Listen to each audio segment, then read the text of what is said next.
1000 ரூபாய் பிச்சை காசு.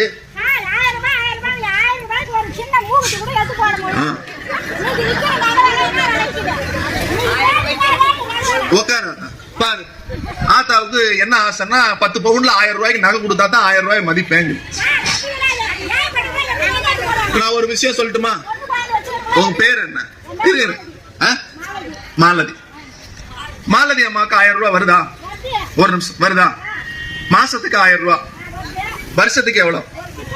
வருஷத்துக்கு எவ்வளவு? வருஷத்துக்கு எவ்வளவு? 12,000. நீங்க என்ன வேலைக்கு போறீங்க? என்ன வேலைக்கு போறீங்க? மாசம் எவ்வளவு சம்பாதிக்கிறீங்க? ஒரு நாளைக்கு 300 ரூபாய் அவங்க சம்பாதிக்கிறாங்க. ஒரு நாளைக்கு 300 ரூபாய்.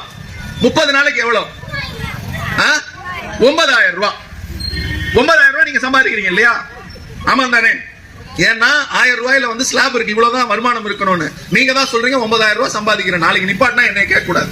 இப்ப அவங்க சொல்றாங்க நான் 9,000 ரூபாய், இவங்களே 9,000 ரூபாய் சம்பாதிக்கிறாங்கன்னா அப்ப அவங்க வீட்டுக்காரர் எவ்வளவு சம்பாதிப்பாரு? சரி, வேற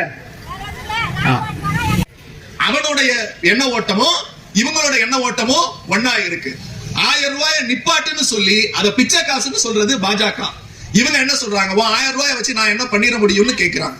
மாசம் 9,000 சம்பாதிக்கிறீங்க. இங்க எவ்வளவு பேர் 9,000 ரூபாய் சம்பாதிக்கிறோம்?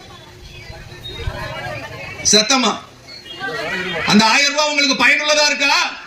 கைய தூக்கி சொல்லுங்க. அந்த 1000 ரூபாய் பயனுள்ளதா இருக்கா? இந்த பாருமா, இவ்வளவு பேருக்கு பயனுள்ளதா இருக்கா? உனக்கு தான் பயனுள்ளதா இல்ல. ரேஷன் கார்டு இருக்கா? ரேஷன் கார்டு இருக்கா? அரிசி வாங்குறீங்களா?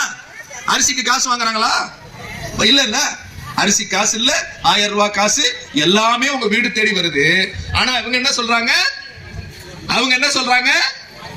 1000 ரூபாய் எனக்கு 10